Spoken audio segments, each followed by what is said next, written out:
বাংলাদেশের ফুটবলে ঘটে গেল এক ইতিহাস।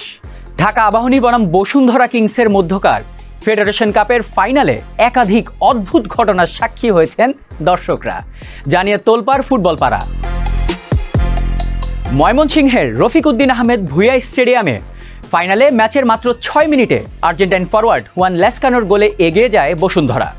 10 মিনিট পরই ইব্রাহিমের গোলে সমতায় ফেরে ঢাকা আবাহনী। কিন্তু এরপর যা হলো তা এর আগে দেখেনি বাংলাদেশের ফুটবল প্রেমীরা। কালবৈশাখীর কবলে পড়ে প্রায় 1 ঘন্টা বন্ধ থাকে ম্যাচটি। এ সময় সেই ঝড়ের তাণ্ডবে উড়ে যায় দুই দলেরই ডাগ আউট। শুধু তাই নয়, ঝড় থামলে মাঠে নেমে পড়েন গ্যালারিতে থাকা সকল দর্শকরা।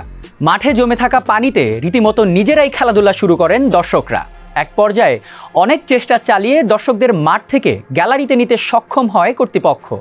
কিন্তু ফাইনালের মতো ম্যাচে এভাবে মাঠের ভেতর দর্শকদের বিচরণে প্রশ্ন উঠে খেলোয়াড় ও স্টাফদের নিরাপত্তা নিয়ে।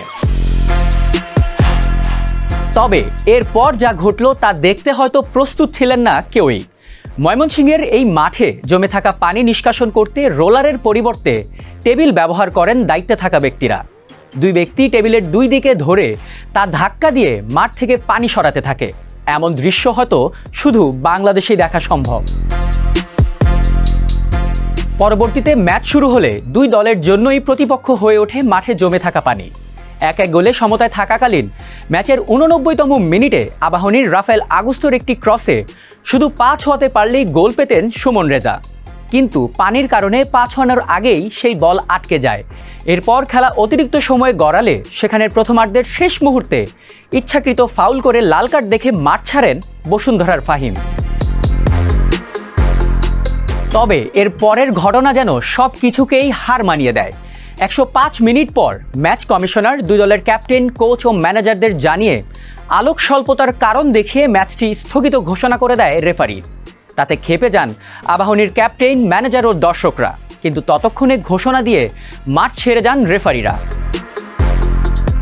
প্রশ্ন থাকতে পারে, এভাবে ম্যাচটি স্থগিত ঘোষণা করাই কি আবার নতুন করে শুরু হবে এই ফাইনাল? না, আজ যেখানে ম্যাচ শেষ হয়েছে পরবর্তীতে ঠিক সেখান থেকেই হবে বাকি ম্যাচ।